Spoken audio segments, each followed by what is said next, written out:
नमस्कार, स्वागत है आप सभी का द फैक्ट इंडिया पर। मैं हूं अंकिता।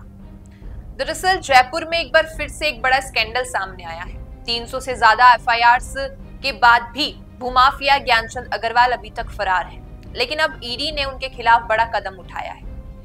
दरअसल ये मामला प्रॉपर्टी से जुड़ा है और अग्रवाल और उनके एसोसिएट्स पर करोड़ों का बड़ा जमीन घोटाला करने का आरोप है। राजस्थान पुलिस ने कई एफआईआर दर्ज की है जिनमें कहा गया है कि इन्होंने फॉक डॉक्यूमेंट्स बनाकर वही जमीन कई बायर्स को बेच दी है और कुल रकम करीबन 150 करोड़ से ज्यादा है। अब सोचिए, इतने बड़े घोटाले के बावजूद भी ये लोग खुलेआम घूम रहे हैं। मनोज कुमावत ने 2016 में अग्रवाल से प्लॉट्स खरीदे, लेकिन बाद में पता चला कि रजिस्ट्री किसी और के नाम पर हो चुकी है। उनकी शिकायत पर पुलिस ने महीनों तक कोई एक्शन नहीं लिया। बाउंड्री वॉल भी बना दी गई बिना रोक टोक के। उन्होंने बताया कि मुझे फोन पर थ्रेट्स भी मिले हैं, ये एक गैंग है। दूसरे पीड़ित हनुमान चौधरी ने कहा कि उन्होंने 2006 में जमीन खरीदी, लेकिन प्रॉपर्टी बाद में दूसरों के नाम कर दी गई। और धन्नालाल चौधरी ने तो ये तक कहा कि अगर मेरे नाम पर फॉक डॉक्यूमेंट्स हैं तो मुझे जेल भेज दो। 1 साल से केस पेंडिंग है, अगर मेरे साथ कुछ हुआ तो ये लोग और सरकार जिम्मेदार होगी। अब आप इस पर जो डेप्यूटी कमिश्नर हैं जयपुर के राजश्री राज, इनका ये बाइट देखिए, क्या कुछ कहते हैं डेप्यूटी कमिश्नर। जयपुर का बड़ा भूमाफिया है सर, किस तरह का तरीका वारदात है, कितने मुकदमे रहते हैं सर? ये काफ़ी पिछले 5-7 सालों से इनके विरुद्ध जो है मुकदमे दर्ज हैं जयपुर कमिश्नरेट के अलग अलग थानों में। जयपुर साउथ की मैं बात करूँ तो करीब 350 से 400 मुकदमे इसके विरुद्ध दर्ज है। ऑलरेडी काफ़ी मुकदमों में इसकी गिरफ्तारी हो चुकी है और जो मुकदमे पेंडिंग हैं उनमें भी हम जल्द से जल्द अनुसंधान पूर्ण करके जो भी विधि सम्मत कार्रवाई बनती है वो हम सुनिश्चित करेंगे। ज्ञानचंद का क्या तरीका वारदात होता है कि 350 मुकदमे होना बड़ी बात है सर? नहीं, जैसा मैंने बताया कि काफ़ी साल पहले से ये चल रहा है। जब मानसरोवर जब नया जब वो एरिया डेवलप हो रहा था तब काफ़ी सारी सोसाइटीज़ बनी थी। फिर एक इसकी भी सोसाइटी थी, उस सोसाइटी के माध्यम से बहुत सारे ज़मीन का बेचान किया गया। कुछ सही तरीके से किया गया, बहुत गलत तरीके से किया गया। उसमें काश्तकार भी अलग अलग जो ज़मीन है उनमें कुछ काश्तकारों की भी भूमिका आई थी कुछ प्रकरणों में। तो उन सब के विरुद्ध जैसा मैंने बताया कि काफ़ी प्रकरणों में ऑलरेडी कार्रवाई हो चुकी है, गिरफ्तारियां हो चुकी हैं। जो प्रकरण अभी वर्तमान में पेंडिंग है उनका हमने विश्लेषण किया है और आगामी दिनों में उनका भी निस्तारण विधि सम्मत किया जाएगा। Thank you sir.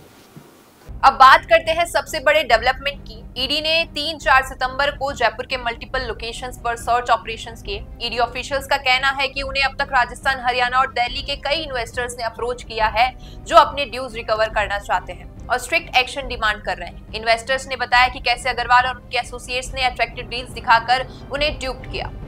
ईडी ने क्रूशियल एविडेंस और नए लीड्स भी पाए हैं। ऑफिसर्स का कहना है कि कुछ अरेस्ट इनएविटेबल हैं और हाँ, ईडी ने इन्वेस्टर्स को भी वार्न किया है अग्रवाल और उनके नेटवर्क के रियल एस्टेट डील से दूर रहें। सीनियर पुलिस और इन्वेस्टिगेटिंग ऑफिसर्स ने भी माना है कि केस पेंडिंग है। एडीजी वीके सिंह ने कहा कि लैंड फ्रॉड केसेस की प्रोब अभी भी स्पेशल ऑपरेशन ग्रुप के पास है। एसओजी फ्रॉड में इन्वॉल्व अक्यूज पर अपनी नोज टाइट करेगा। उन्होंने कहा, जयपुर साउथ डीसीपी राजश्री राज वर्मा ने बताया कि अग्रवाल के खिलाफ 300 से ज्यादा एफआईआर्स हैं। पुलिस ने समय समय पर उन्हें अरेस्ट भी किया है, लेकिन अब तक फुल जस्टिस नहीं मिला है। एनफोर्समेंट डायरेक्टरेट के एक्शंस के अलावा पुलिस अपने साइड से भी एक्शन लेगी।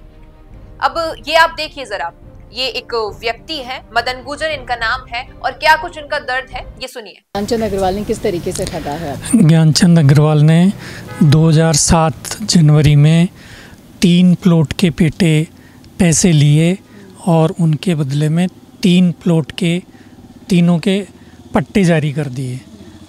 उसके बाद में जब उनको फिजिकल के लिए कहा तो उन्होंने कहा कि उस जगह पे अभी डेवलपमेंट का काम चल रहा है, जब डेवलपमेंट हो जाएगा तब आपको बुलाएंगे और आपकी फिजिकली आपको पोजीशन दे देंगे। लेकिन उसके लगभग 1.5-2 साल निकल गए, उन्होंने ऐसा कुछ नहीं किया। उसके बाद में पेपर और बाकी एजेंसियों में ये चीज़ सामने आने लगी है कि इनके पास ज़मीन नहीं है, कुछ चक्कर है। तो हम उनके घर जाने लगे तो यदा कदा मिलते थे तो उन्होंने स्पष्ट ये कहा कि मैं आपको दूसरी जगह दे दूंगा, वो जगह नहीं मिलेगी तो दूसरी जगह दे दूंगा, आपको चिंता करने की ज़रूरत नहीं है। हाँ, तो अपनी गलती मान ली उन्होंने आपको। हाँ, उसके बाद उन्होंने जय सिंहपुरा रोड पे मुझे कम से कम 5-7 बार ले गए और लोकेशन दिखाई कि यहाँ हम किसी जगह पे आपको प्लॉट दे देंगे।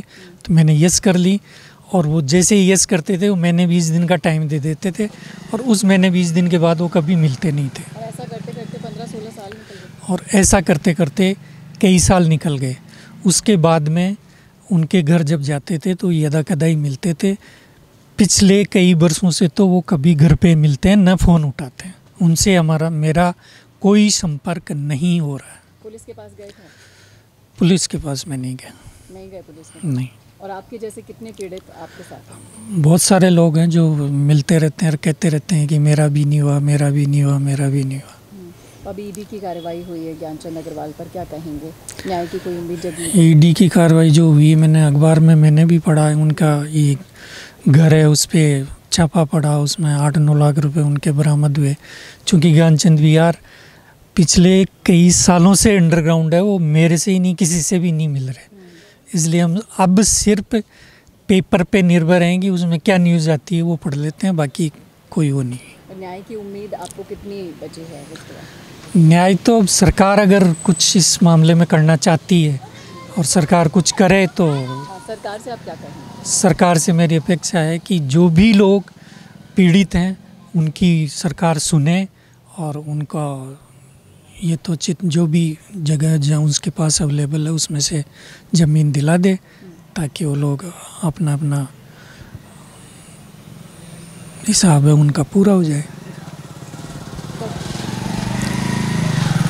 तो सुना आपने, दरअसल अग्रवाल नारायण ग्रुप के ओनर हैं। ये ग्रुप कई कंपनीज और एलएलपीज के जरिए जमीन का बड़ा नेटवर्क होल्ड करता है। Charges, cheating investors, fraudulent land sales और इलीगल एनक्रोचमेंट्स। 2009, 15 एंड 2019 में एसओजी ने उन्हें अरेस्ट किया। मानसरोवर एरिया में जयपुर पुलिस ने एक्टिव वारंट जारी किए। इन्वेस्टिगेटिंग एजेंसीज का कहना है कि अग्रवाल शेल कंपनीज अब्रॉड का यूज करके इलीगल गेन्स चैनल करते हैं और माइनिंग जैसे वेंचर्स रन करते हैं। रिसेंटली जयपुर पुलिस ने उन्हें हिस्ट्री सीटर डिक्लेयर कर दिया है। तो दोस्तों अब आपसे पूछते हैं, 300 एफआईआर, रिपीटेड अरेस्ट और ईडी रेड के बावजूद अग्रवाल अभी भी बाहर क्यों है? क्या लगता है आपको? बताइएगा कमेंट में।